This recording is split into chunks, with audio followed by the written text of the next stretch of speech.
Mixtape Addict. Mixtape Addict, you bitch. I've been grinding. Yo, it's KingFlow, Mixtape Addict shortcut, once again, from France to the US, making the connections happen. And today, I'm with the homie Drazmatik, man. I'm from where they often hear blocker, and they let off them things and shut off them shot spotters. It's rough here, urban, modern warfare. Sticks with extended clips, that's the standard here. I travel through the desert on a horse with no name. Pure hope, no gain, with 10 cents to my name. I flipped the chains and turned it into dollars. You listen to them dudes, I'ma take heed from scholars. How you doing? Yo, I'm chilling. Everything is love. What's going on? Shit, man, we here, man, working on beats, working on, promo, website and all that, on the grind 24/7, man. No doubt, no doubt, no doubt. So, the Mixtape Addict question, man, it's the tradition out here. I gotta ask you, who is your all-time favorite DJ? That's a tough question, but I'm from the East Coast. During the whole mixtape era, we was getting flooded with mixtapes. Mm-hmm. But as far as exclusive material go, I would have to give it to two DJs, and it'd probably be Clue and DJ KingFlow. When it's beef, I'm a ride, it won't slide, so I'm dead in you. Peace, swallow your pride. My pride ain't edible. Fuck with my life, I'm stressing your death. Cut his guts out, wrap his intestines around his neck. You wanna... Oh yeah, rest in peace, KingFlow, man. They was coming with the exclusive. Those was the two go-to guys. Mm-hmm. At least for me, you know what I'm saying? Yeah, man, they made classic. They made mixtapes sound better than albums, man. Rest in peace to KingFlow, man. We remember what he did recently, with the 50 MCs, then he did 100 MCs. Yo, shit was crazy, man. It's crazy, definitely crazy. Mm-hmm. Definitely missed that dude, you feel me? Yep. He was definitely a staple in the hip-hop community. Mm-hmm. And just, you do your research on KingFlow, he was just straight up hip-hop. You know what I mean? Mm-hmm. He was definitely like a pioneer. And what do you miss the most, about the whole mixtape era? What I miss about the mixtape era is discovering new heat. You know what I'm saying? Because it was like, that's, how it is with the radio. You're only getting a couple songs on the radio. So with that, it was like, he was experiencing new artists, you know what I mean? New styles, new tracks. And it was just dope because he was getting so much exclusive material that you would never get on the radio or 106 in Park or, any of those TV shows that was bringing you hip hop. It couldn't match the intensity of the mixtape circuit, you feel me? And also, it was a huge outlet for the underground artists and MCs as well. You know what I'm saying? It was an outlet for the artists. You know what I'm saying? It was like the independent form of distribution for underground MCs. You know what I'm saying? And you were free to do whatever you want. Like you could use somebody else's beats, and do something with it. And sometimes maybe do it better than the original artist. I be on the scene, on the lean, in the Benz, in the Bentley when I come through your strip. Every trip, every flip, I get the grip. I can go to the dealership and buy me a new whip. Most definitely. Seen that happen several times. And you, in your career, have you used the mixtape format? Like, have you dropped mixtapes on your own? I dropped probably like one mixtape years ago, but I have rocked on other beats that wasn't mine. Okay. You know what I'm saying?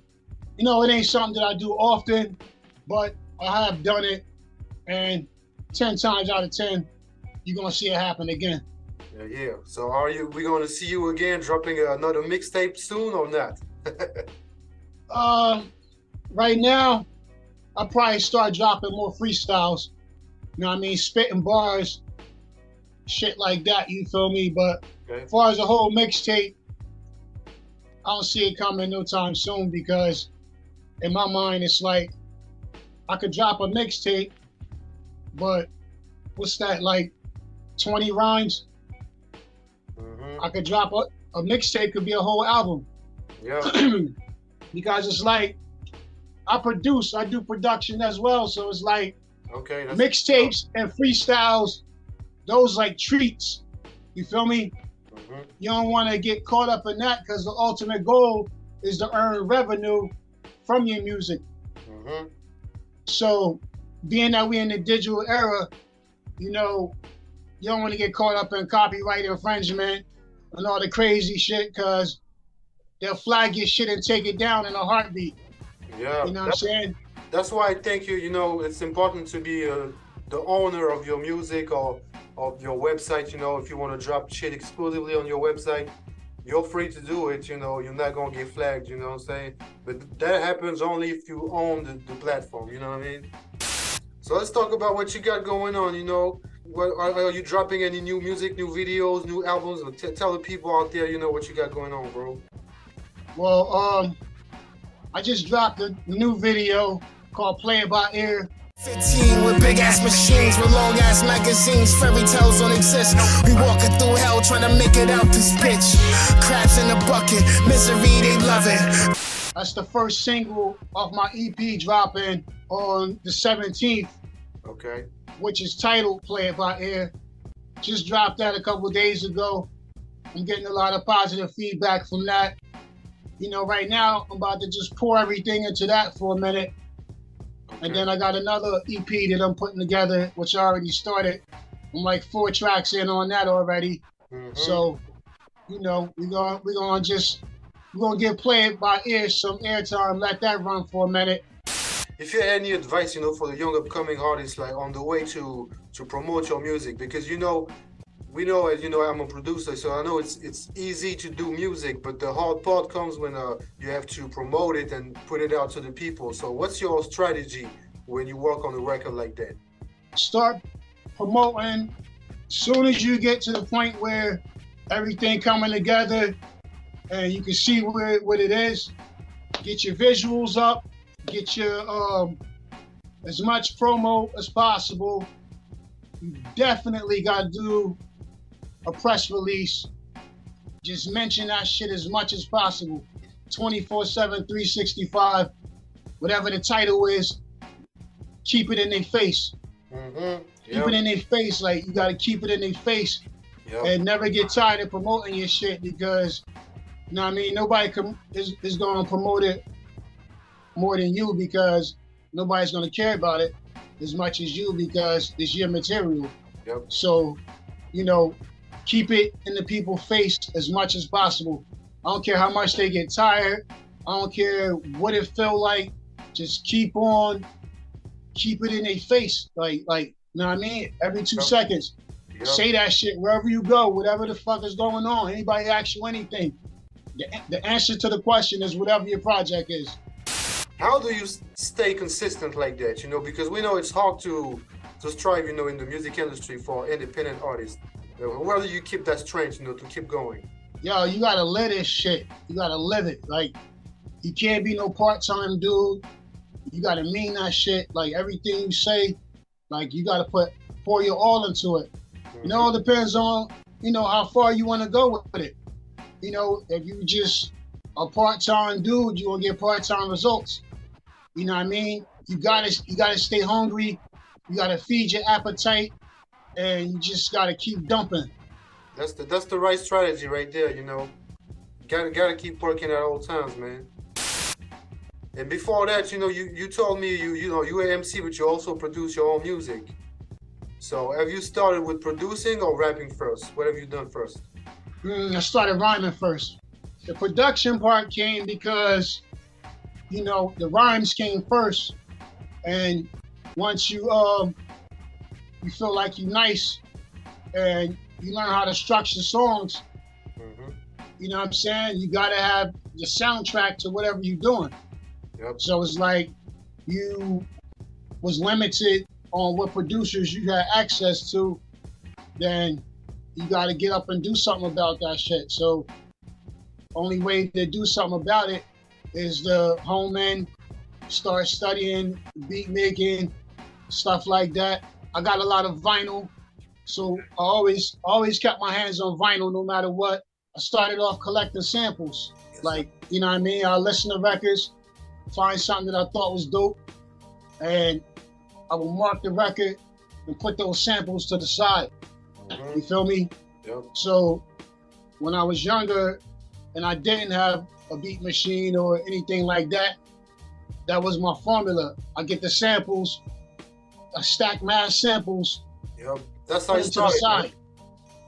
And then when I go to the studio, I would have the engineer just loop whatever, you know, I had planned on using that day. And that would be what I do. I just take the sample to the studio, and then I had an engineer probably throw some drums, or I would pop up with the sample, and then I would find a breakbeat record, because, you know, back then you could buy breakbeat records. You had people like Mark the 45 King, Yep. the late great Tony D, people like that. They was putting out breakbeat albums. So my formula was get my vinyl, find the sample, probably go grab a Mark the 45 King breakbeat record.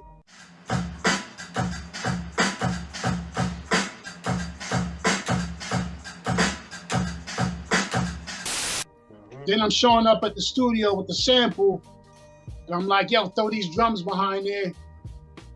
And then we just take it from there, you know? That's hip hop, man. You know, that's how we do it, man. You make something out of nothing, you know? Well, you know, that's always been the formula, you feel me? So it's like, you know, with this rap shit boiled down to one thing. It boiled down to who was paying attention. If you was paying attention, then you should already have the formula down pat.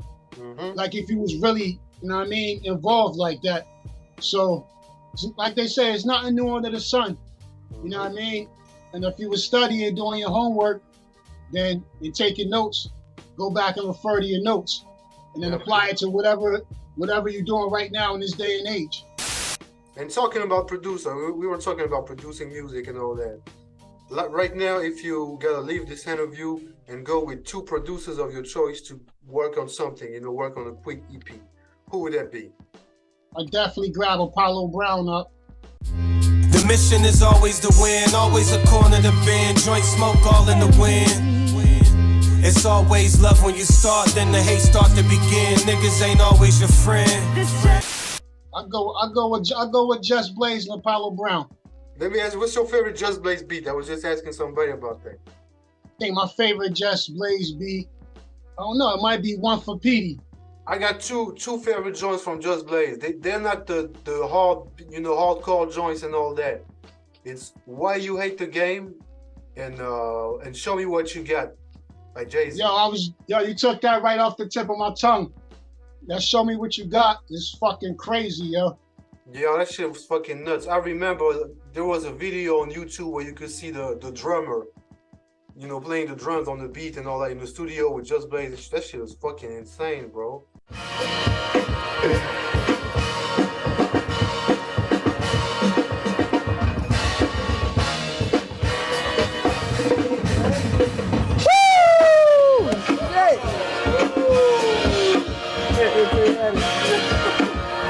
Y'all see this? Step your MySpace game up.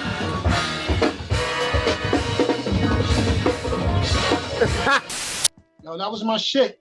Yeah. He went crazy with the piano, with the bass too, you know. And the video was crazy. Yeah, the Jay-Z video was in the south of France too. Yeah, I think it was in Monaco or something like that. Yeah, San Monaco. Yeah, that's definitely one of my all-time favorites, definitely. And talking about Jay-Z, we gotta talk about business, man. You know, it's hard to strive in the music industry, like we said before, and we are all inspired, you know, by MCs, you know, or what I like to say, rappers / entrepreneurs, you know, like Jay-Z, like Master P, Nipsey Hussle, and all that. And who's the guy that inspired you in terms of making the right business moves? I got to go with Jay while we're on the topic because, you know, and I'm not discrediting no other entrepreneur or nothing like that. It's just, you know, at the time when Jay was putting everything together, you feel me? it was the right time. You see what I'm saying? Because if you take like a Master P or something, we heard that he was selling stuff out the trunk. We heard that, and we saw like, you know, he had expensive videos. He had a lot of stuff that the average artist didn't have unless they was on a major label. You feel me? And I give it to Jay because his timing, you know what I'm saying? His timing. At the time when he was doing it, you know, when Rockefeller was really taking off, it was probably around, you know, 2005 or some shit like that. Rockefeller was out before that, but once YouTube came out, you was able to watch the growth in real time. You see what I'm saying? All the way to where he at right now. Yeah, man. We wasn't able to do that with Master P and everybody else. So we watched the growth of Jay when he was, you know what I mean, when he was growing and evolving into the man that he is right now. Yeah, are you planning on coming to Europe anytime soon, you know, to push your music out there, you know, maybe do, you know, a few shows, some shit like that? Yeah, once I get the right connect, I get the right show promoters and everything set up and it'll go smooth. I have no problem coming out there because I know y'all embrace the culture and y'all love hip hop for what it is. You see what I'm saying? So that is definitely one on my bucket list, something to do. Expand cross seas and just, you know, just come over there and let them experience, you know what I mean, Drazmatik live in the flesh, you know? Yes, sir. So yeah, do you have any words, you know, for the young upcoming artists that want to follow the same path, you know, being independent, you know what I'm saying, being a businessman at the same time? What could you say to the young ones that are watching right now? No matter what, hold on to your publishing. By all means, copyright everything. Promote. And make sure all your paperwork is correct. Make sure you register with some type of publishing company, whether it's ASCAP, BMI, and stay consistent. Just stay consistent and take it serious. Take every second, every step of the way serious. You know what I mean? And be original, you know, just stay original, find your niche, whatever it is, whatever you do good, and just master that. Yes, sir. And get as much help as you can, hire as much help as you can, because it could definitely be overwhelming. And it's so much stuff that got to get done when you running a record label or you independent. You can't forget you independent. So it's always something to do. Always something to do, no matter what. So at least do something every day, whether it's just making a beat, whether it's filling out paperwork, whether it's writing a rhyme, whether it's posting, and find as many outlets and DJs that support your type of music and get on as many platforms as possible. And just know one thing, nobody works for free unless they love you. And the love is thin, so just be ready to spend a whole bunch of money, but spend it wisely though at the same time. Spend it wisely and don't be afraid to invest in yourself. And I guess that's the hardest part right there. I can really tell anybody right now. That's the hardest part right there. A lot of people are, you know, are scared to invest in themselves. I can understand, you know, it's not easy. I mean, my thing is, it's like at the end of the day, we all want to eat, right? All right, so you got to learn how to cook, and don't be afraid to buy your own food, because you got to feed yourself, yo. So after a while, I guess some people, you look at it like you starving. How long you gonna starve before you get up to feed yourself? You know what I'm saying? So that's how I look at it, you know. That's the right vision, man. Yeah, and then once you grind in, and people see that you take your grind serious, help will start pouring in. So don't get discouraged, no matter what. If you got your mind made up, this is what you want to do, then the sky's the limit. You can go further than the sky. You can take that shit to the next galaxy. You just gotta you gotta mean that shit. You know what I mean? And, and just stick to your guns. Hell yeah, bro. What can we expect from you in the next like 5 years that's coming right now? The next 5 years? 5 years worth of material. All right, good shit. Within 5 years, you might get 6 or 7 years worth of material. Because you know, right now I'm trying to open the floodgates. I got a couple of MCs that I fuck real heavy. My man Killer Cow, my boy Q Storm, my homegirl Ruby Reyes. You know what I mean? Okay. And I'm just right now just trying to make sure they good. And you know, we about to open the floodgates and just mad content back to back, just dropping all types of content. And that's it. I just plan on flooding them as much as I can. And do you have any last words, man, for the people that watch the interview until the end? Yo, go to www.easternstandardtimerecords.com. You got not all the music up there, but you know, everything within the last 3 years is up on the website.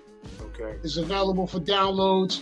We got the merch up there, videos, other exclusive content, and follow Drazmatik on IG. Yes, Drazmatik. Just Drazmatik everything. Follow me on all platforms.